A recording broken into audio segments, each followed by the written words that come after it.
Today's podcast is brought to you by Kentucky Farm Bureau Insurance. When it comes to home and auto insurance, it's important to have the right coverage from a company and an agent you can trust. Someone who will help you properly protect the people and things you love most. So if the unexpected happens, you and your family can rest insured. To request a free quote, find your local KFB insurance agent at mykfbagent.com. Kentucky Farm Bureau, big on commitment. Hey, Matt, how's it going? It's going well. It's that time of year. It felt like it this weekend because it was 9 bajillion degrees, and do you know what that means? Stay fair. It's Stay Fair time. Yeah, bajillion is the key to that. It's always so hot. I think the weatherman says it. It's going to be really bad, but it's a great time. It's awesome. We did some planning this year. I know. For our listeners that have been here since the beginning, there were moments you probably didn't think we planned. We planned. And you would be right. And you would be accurate. No, we planned very thoroughly. Thoroughly, yeah. If any of our bosses are listening, I'm sure they're subscribers. We plan everything. Very organized. But this one, I frequented this booth. I met this booth via our friends at the Small Grain Growers Association. Uh-huh. And I took this man's card. I took a photo of it, and I even emailed it, I believe, directly to you and said, next year, Cookie Man. Cookie Man. And we have no less than 12 times been like, who is Cookie Man, and do you have his number? It's been on my list for a year. And I'm like, oh, we're going to see Cookie Man. Yeah, so we had talked about celebrating the food at the fair. How do we do that? And then we wanted it to obviously be as local as possible. Sure. So we thought that Kentucky Proud tent full of great things, someone in there, and gosh, everyone loves like a good chocolate chip cookie. So yeah, this guy was great. Mark came in, and the big thing is my team around me here in the communication department at Farm Bureau heard about a guy with a cookie man that's coming here to be on the podcast, and man, did he deliver! He brought 3 buckets of cookies in for this podcast. So here's the other part that you guys didn't need to know, but I'm gonna let you know anyway. Renee got a little stomach bug on Friday, which was when we were supposed to record. And did I know said stomach bug was there till the morning of? No. So I told Matt this morning when we ran into each other before Cookie Man got here, I said, what if Mark baked cookies for Friday? And he's like, I'm not giving them subpar product, and didn't have time because life, when we rescheduled him. What if he shows up today with no cookies, and it would be Renee's fault that no one in the communications department got cookies? But au contraire. Yeah. Mark pulled through. Went in the lobby to pick him up. He turns around. He's got 3 buckets in his hands. I'm like, you the man. You the man. So yeah, they're great. We had probably too many to start the podcast. But yeah, Mark showed up, and he was a great podcast. I think people will love it. But yeah, State Fair's coming up. We are actually going to record live podcast at the State Fair on the 24th, which is really the Monday of the State Fair. In the Agland booth, Kentucky Farm Bureau booth in Agland in the afternoon. So if a listener out there has just been dreaming of meeting me, which I'm sure happens. Do you think we should do like Miss Kentucky? Have you ever seen that she has a pad of her face, like a sticky pad, and she signs them and hands them her face? Should we get our faces on a pad? We will give none away. People are going to be like, where's Tim's? Where's Tim's? That's me who they want. Oh, it's just you two? No one will want ours, but they'll want Tim's. But yeah. So yeah, if people want to come by, take a listen. We're going to have Miss Kentucky actually on, which is really cool. We always try to have Miss Kentucky each year because they get to experience all of these things that we do at Kentucky Farm Bureau during the State Fair. Kind of new for them, which is kind of neat to see. And then Corinne Fetter with the Kentucky venues, the Expo Center. She's going to come by and kind of talk about the history of the fair, the positive, all the things that are happening this particular year and all that. So yeah, she's lived through a lot of change-ups at the fairgrounds, whether it's buildings or new shows or whatever it is. So she's going to be really cool. I will say for all my livestock exhibitors, that is changeover day, and we know that. So that's why we're in the afternoon. So for all you swine exhibitors, some of my sheep people, you're moving in, moving out, whatever that morning, you need to come over to Agland anyway. You know it's only going to get busier. Take a little walk over, come see us. But we'll be in the booth, our actual Farm Bureau Agland booth, and it'll be right beside the insurance booth, which is easy to spot because of that sweet trailer that they have there that's very well branded. So definitely come see us, but what better way to kick this whole thing off than to get you prepped with some of the newest and some of our fun pieces that are in that Kentucky Proud cookout booth. So we can get to Mark. Yeah, so up next is Mark and cookies. What more could you want? Right. So. All right, I'm Renee Carrico. I'm Matt Hilton. Let's get rural.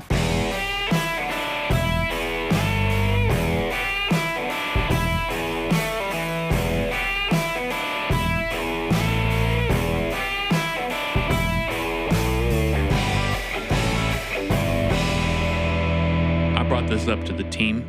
Okay, right here in the insurance communication area, and it was very clear from the team that if cookies don't follow with this guy, what if he would have shown up with no cookies? So I made cookies for Friday, and I was like, when you cancel, I was like, all right, I have all these cookies. I was like finding my coworkers as fast as possible, because if I kept them around, I was like, I'm just going to eat them, and I don't need more cookies. I literally told him, I said, what if he made them for Friday? And he's like, I didn't have time. You rescheduled them. No, I'll be the reason you don't get cookies. had no cookies. My family is a couple family in town, and so they asked me to make cookies last night for like dessert for dinner for the family meal. Good. So I was like, I'll just I'll make a quadruple batch instead. So Yeah. So who are you? Tell us where are you from, and why are you here today? Oh man, so I'm Mark Pohl. Sadly not originally from Kentucky, but I am.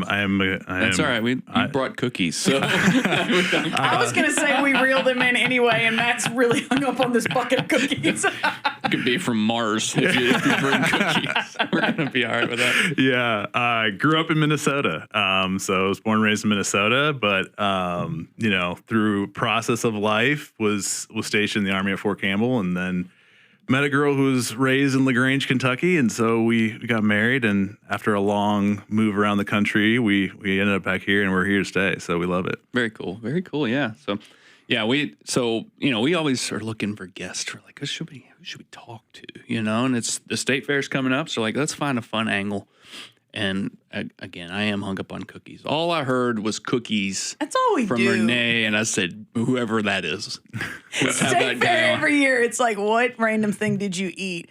He like preps. I mean, every listener on the podcast hears this. Every year, he's like, what are we going to eat this year? Gonna eat. And then after, he's like, what did you eat? And I'm like, do you go and see anything else? Like, you have a job there. And I don't know. I'm killing it. You're I'm a killing it manager, for the so you Bureau. manage. I'm You doing the manage work. those that do the job while you eat the cookies. I eat cookies while but they're doing it. They're doing the job. I might let them have a cookie. I mean, the fair is a half about food, No, but it's I think I've had you on the list literally since last year, and we were talking about this probably right before we started recording. Our friend Adam Andrews and Laura Noth over at Small Grain Growers Association, we were just talking, and he said, "Oh, you got to come see these guys." I think I'd seen you guys on Facebook, and we walked over and saw it, and to see your booth. And I'm going to make this sound like an amusement park. It's not. It's just like you're literally pulling cookies out of an oven, putting them in a bucket, and handing them to people. Like, it is the most, it's as fresh as it gets. I mean, they're literally right there. You smell them on your way up. They put them in the bucket. It's the coolest thing ever. So I got to ask, where the heck did this idea come from? Like, why? It's a long story. I think the roots of it's a cookie love is what I think started this whole process.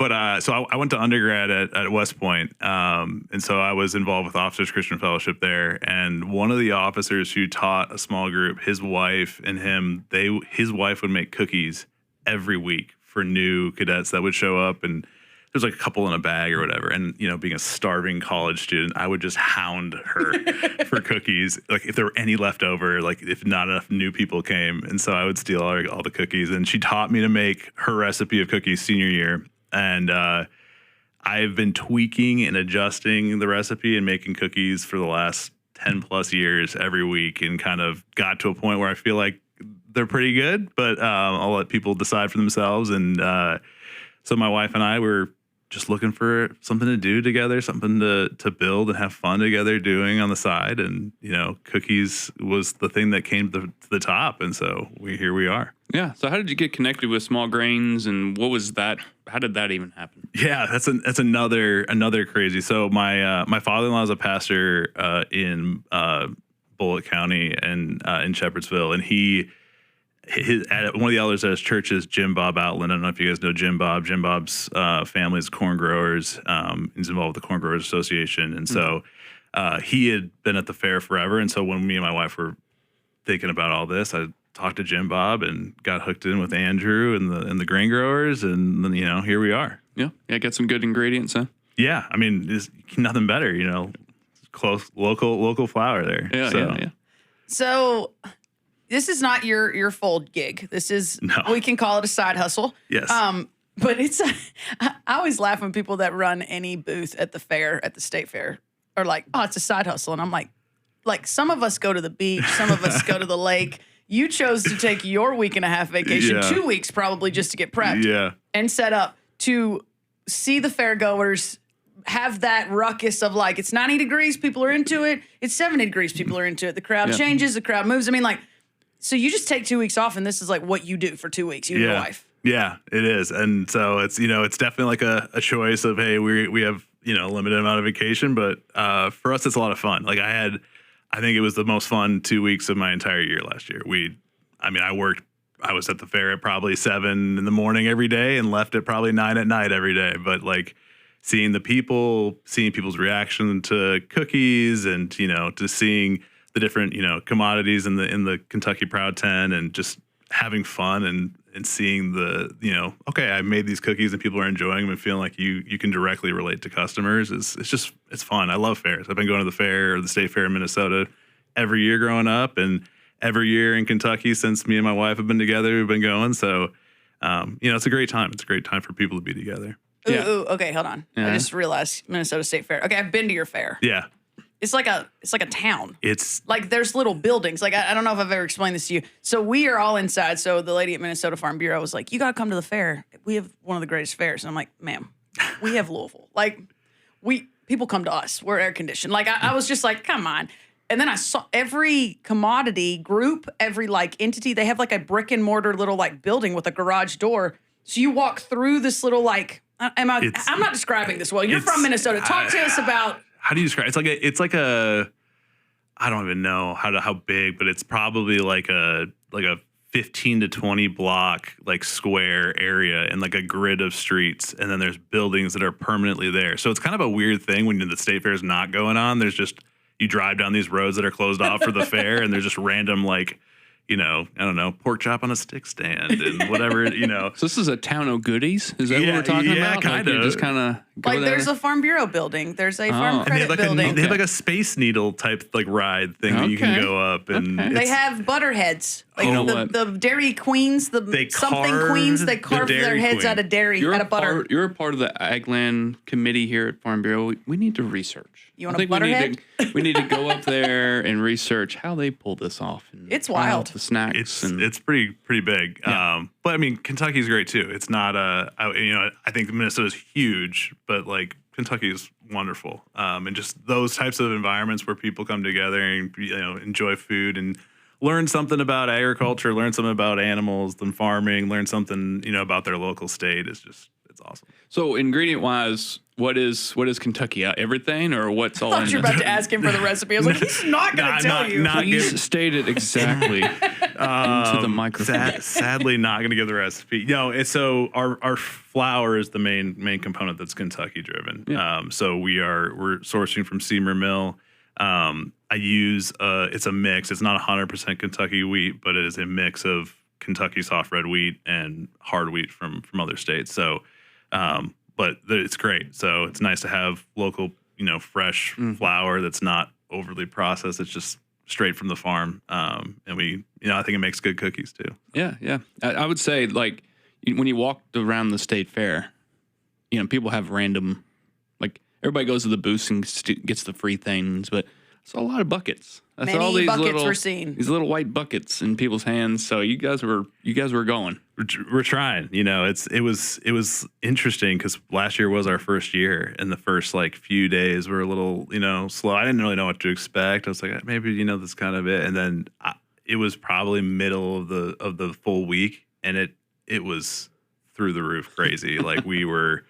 Like I've tried to make the dough like the morning of or the night prior and then like put it on the sheets and cook it like fresh every day. It was like I'm making a batch of dough and I'm pulling it straight out of the mixer onto the sheet because we're trying to keep up crazy. So that's what people we gotta describe this a little better, I think, to folks who don't know this. Okay, you get a bucket of cookies. There's like 40 of them in there. You like so what's yeah. So talk to us. You can either get a sleeve or a bucket. Sleeve or a bucket. So you can we call it a sweet stack, which is 4 cookies. It's probably more manageable for a normal, maybe a normal. I'm not a normal person, but that's it's the fair and who wants to be normal. But that's and then you can get a cone of them for 10 cookies in the cone, and then the bucket, which comes with a plastic bucket and lid, which you can reuse. Apparently, your mother was using it.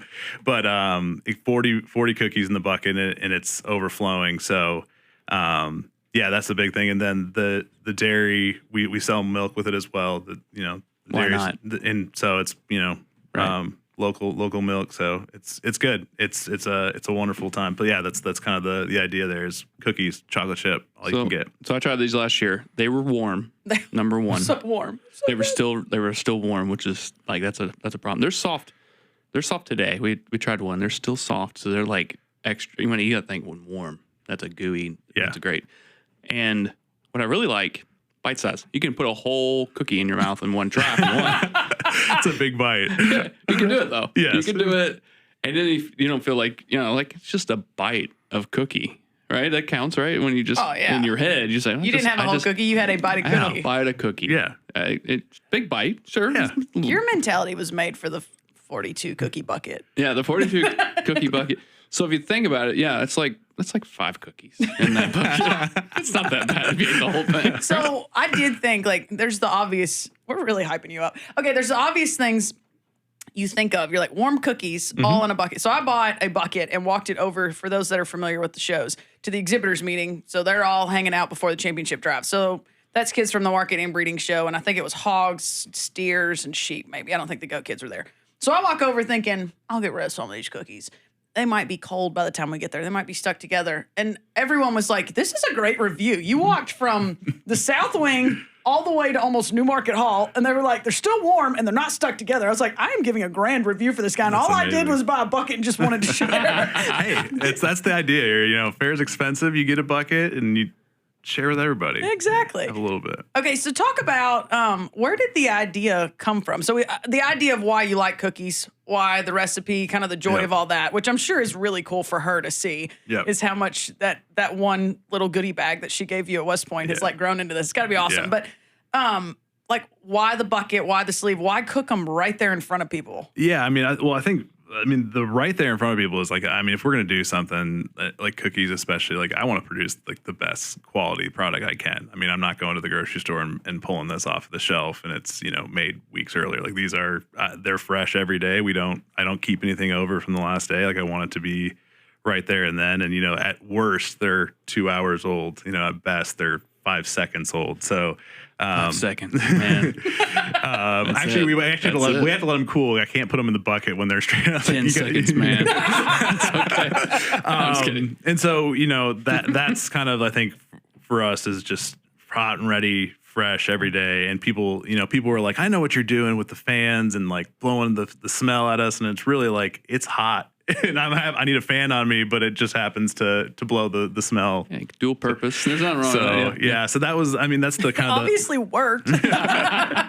everyone's like, you guys sample? No, if you but we, so that's the kind of a day of thing. And then the idea of the bucket though, I actually was from the Minnesota Fair. There's a place there that does cookies in a bucket. And I just food at the fair has to be over the top. And it's not I'm not going for, I don't know, A cookie. I'm not going, I want It better something. be a big If I'm going to be cookie. at the fair trying food, I want it to be fun. I don't know, going to the fair when I was dating my wife, we always talked about the deep fried derby pie and stuff stuff that's just weird and crazy. And so Donut burger, that's kind of Minnesota wild. has a turkey leg.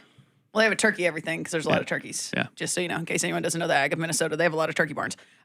There were just people walking around with a turkey leg, and I was like, "That's bigger than a chicken. What is that?" And then I That's finally asked someone, and they were like, "Oh no, this is a that's on the Yeah, checklist." And I was yeah. like, "Love Yeah. that is here." So now we have one on our checklist. So the bucket, you got to go over the top. So that's kind of it. Is let's be fun, let's be unique, let's make something that a family of 5 or 6 can buy, and everyone can have enough, and finally enough cookies for once. I'm sure, half the folks are more, they're there for a cookie, but do you get conversation started when it comes to the ingredients in this thing, the localness of it? Is that something that happens quite a bit? And what's your feeling about that? You're kind of, you have a goal. Yeah. Sell buckets. Yeah. Let's do this. But it's kind of neat that there's some of that as well, right? Yeah, it's part of it is me wanting to sell cookies and see people happy, but a lot of it is we're in the Kentucky Proud tent, supporting the small grain growers, sharing the message of local farmers and weed and what the the grain growers do, and how prevalent weed is in food in general, let alone cookies and stuff. And so there's definitely a side of it that's really helping and trying to give back to the the farmers who are actually doing the hard work. Like I get to make cookies and share with people, but like farming and taking that risk and doing that work is essential for Kentucky, for our country, but being able to kind of partner with them and share some of that is great too. Yeah. So your wife, was she? So you met after you had this cookie revelation at West Point, right? Yeah, I mean, we met a couple years after I graduated. So I mean, was that how you hooked her in? Was cookies, or? I'd like to think so, but no. My wife is way healthier than me. She has so much self control when it comes to cookies. I don't know how she does it. But the cookies were not part of that whole process. That was not my pitch of I can make cookies well. So. But she enjoys it, like the whole piece. Yeah, she loves it. I mean, we're in this together wholly, and we have 2 kids. It wouldn't happen. We have to find childcare when we're both at the 10, and we have to one of us take the business, one of us take the kids or whatever. So she's fully in it. She loves it. She has a blast doing it too. Very so cool. Yeah. So what part of the fair? Where are you guys at? And the fair is massive. So can help folks, like if they're walking around, they're like, I want one of them buckets. Where do I go get one of them? Yeah, we're in the Kentucky Proud like cookout tent, lot A. So how to describe it? Like right outside the south wing, in the parking lot between the midway and the south wing, is where you'd find us. And I mean, there's all the commodity groups are there. So you got the Dairy Association with their ice cream. You got the chicken and the fish. You got the cattlemen's out there, and of course Jim Bob in the corner out there selling unreal corn. Just unreal. Yeah. So it's just great food, and it's a great environment in there. Yeah, all the food groups, right? Cookies. On the top you can pretend you're there for lunch and then work your way to 4 different types of dessert. Yeah. What did you have for lunch? Cookies.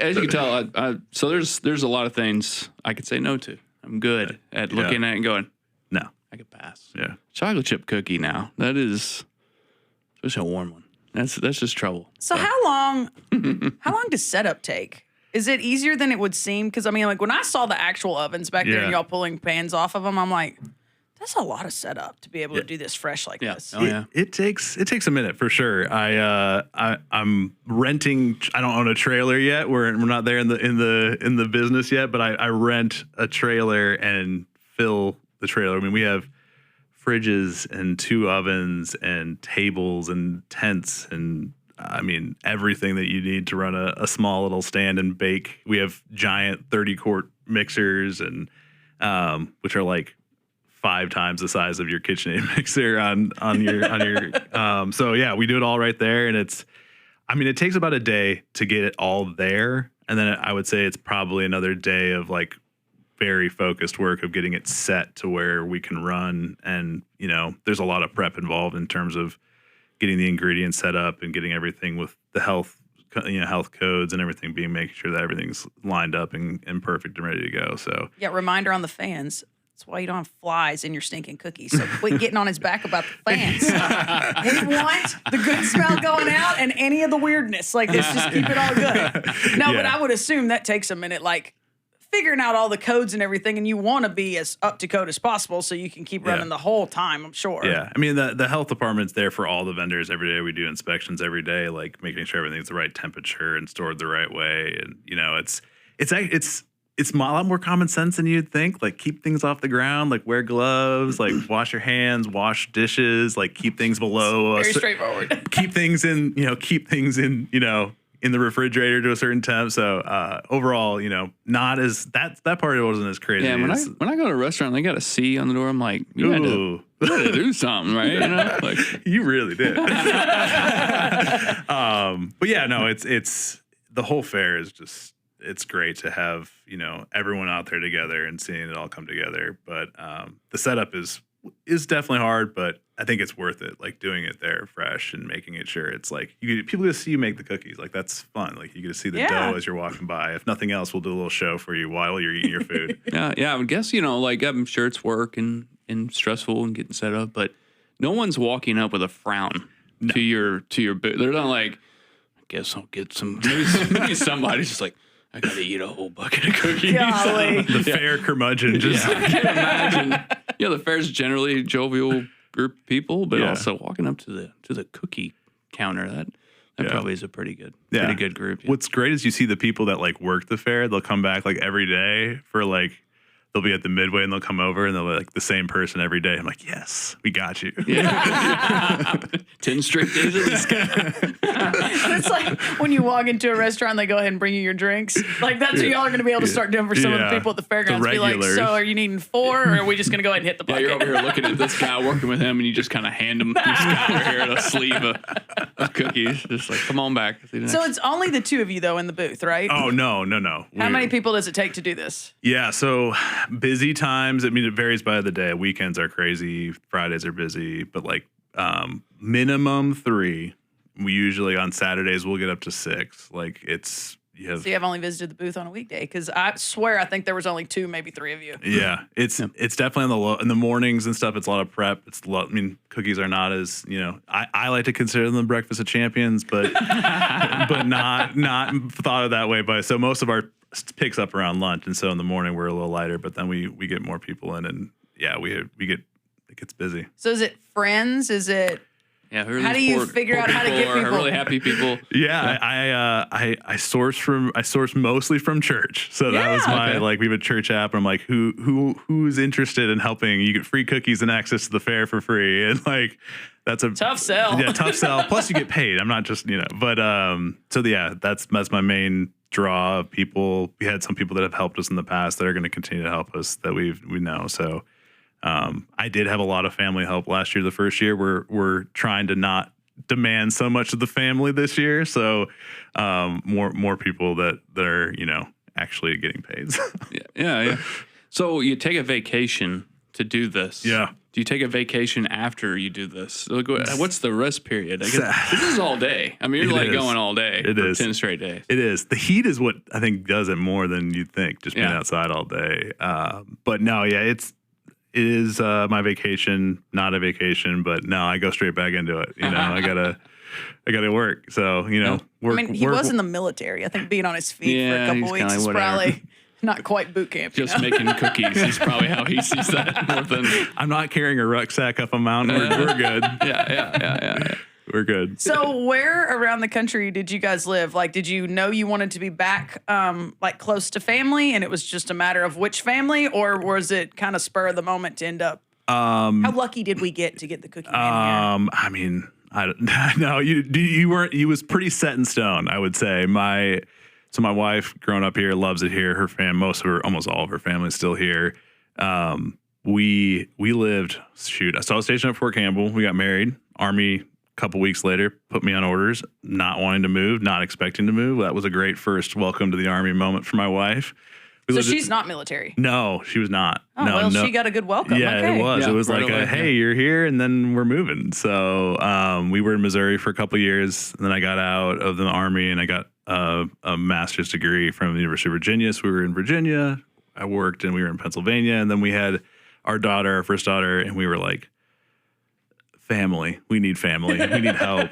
we need and so we ended up back in Kentucky, thankfully, and we're here to stay. But my wife, very early on in our marriage, said, you realize we're never living in Minnesota, right? And I was like, I was like, why? She's like, it's cold. And I was like, yeah, I guess it's pretty cold. How much do you make fun of us in the winter? Like, is it comical? You can just say, we know it. It's not. I mean, I've been out of Minnesota, so I've gotten soft, I think. Oh, okay. That makes me feel better. I've gotten a little soft. I mean, I last lived there when I was 18 full time. So I've gotten soft, but it's definitely snow. You get like the threat of snow canceling school is a favorite of mine because I was, it was negative 45 my senior year for 2 weeks straight, and we went to school every day. My sister-in-law in Michigan said, I don't understand.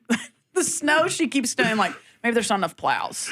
But she said the cold thing's blowing my mind. That you're like, what if the kids are cold at the bus station? And she's like, we go to school in the negatives for a month in Michigan. Like, what are you doing?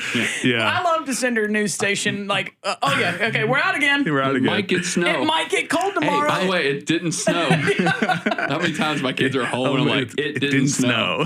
Like, what are we doing here? Which is Let it snow first. I so love maybe the we can winters though. I love the winters. I think the summers for me are hard because I'm just not a lot of heat person. But the winters I love. You know what they'll let them do? Just starting the year right now. Let them stand in 90-degree weather and just sweat, waiting for the bus to show up or whatever. Yeah, we sure don't mind the humidity in the 90s. Whatever to that. But you have a negative in front of a number, and we're like, put them inside. Put them inside, turn the heat on. So you're saying you can acclimate to an easier winter, but that summer thing's going to take a little longer? It's taking longer. It's I don't know if it's ever going to get there, sadly. I'm trying to tell myself this week's heat wave, I know I've looked at the long-term forecast. This is not 100% correct. But I want to tell myself these 90s over the weekend and this week is getting out of the way for the fair. It's not. We'll have a terrible day of the fair of heat, and people will come to the tent and need ice cream and cookies and all the things, and it'll be fine. Yeah. But I was like, we're going to be hot this weekend because it's going to be cool at the fair. My husband was like, it's never cool at the fair. No. It's never. There was actually a couple days last year that were like in the 80s, which was like 80s, okay. They're real nice. You're starting to sound like a Southerner. Man, what a cool snap. We got an 80-degree day. Oh, my mom is like, she still lives in Minnesota, and she's like, how warm is it there? How cold is it there? I'm like, oh, it's like 50 degrees. She's like, it's -5. And like,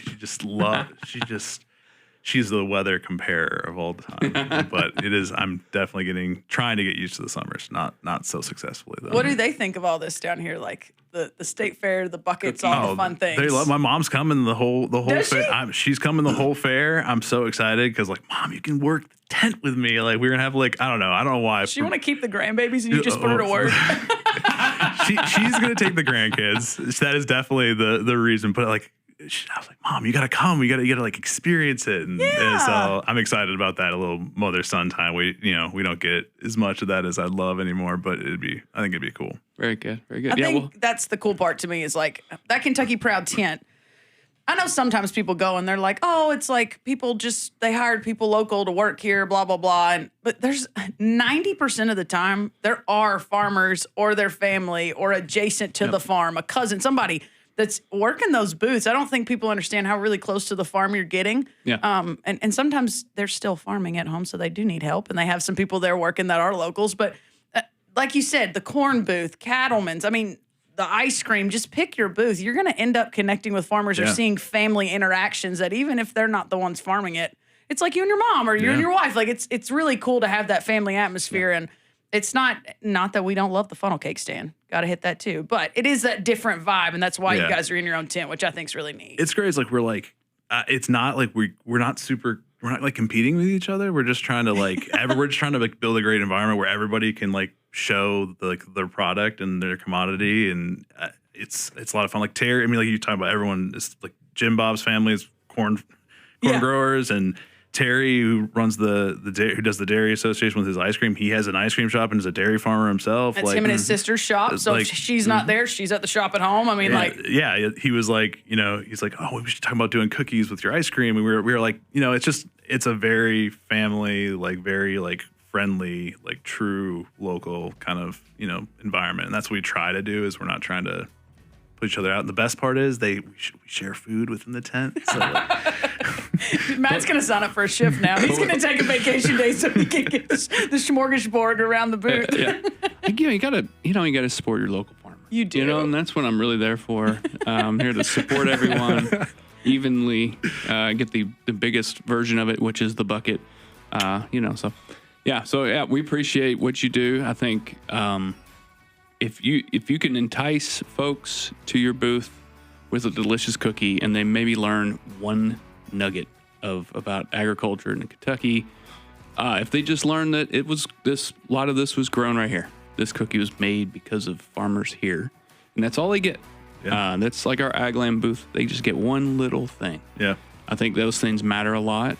A little reminder about the importance of ag at a state fair. Yeah. I think is always good too. And I think I can't imagine anybody's going to the Kentucky State Fair and hate that they're eating something made in Kentucky that's from Kentucky, supporting Kentucky. I've never met someone who says I hate fresh local food. Yeah. Especially warm chocolate chip cookies. There you go. So I appreciate what you're doing. You are helping the cause that we have here at Farm Bureau too. So appreciate your work. Lots of sunscreen, lots of water, and lots of cookies. For sure. All right, one last question before we wrap this thing up. If somebody's like, this sounds like the perfect add-on to insert event name or my county fair or whatever it may be, is there a way that is that something you guys do? Will you travel if your schedule allows? Yes, for sure. We're going to be at the fair. We're going to be at the Gaslight Festival in Jeffersontown in September. If there are other events that you have that you want to potentially bring us out there or have us come, that'd be awesome. Would love to discuss those opportunities. You can find us Instagram sweet_buckets_cookies, or you can email me at mark@sweetbucketscookies.com. All right, we'll put those in the show notes. You bet. Yeah. Thank you again. Yeah. Appreciate you having me. All right. Well, thank you, sir. And thank you, listeners. Be sure to subscribe to the podcast and listen to some of those older episodes. And we'll see you next time on Let's Get Rural.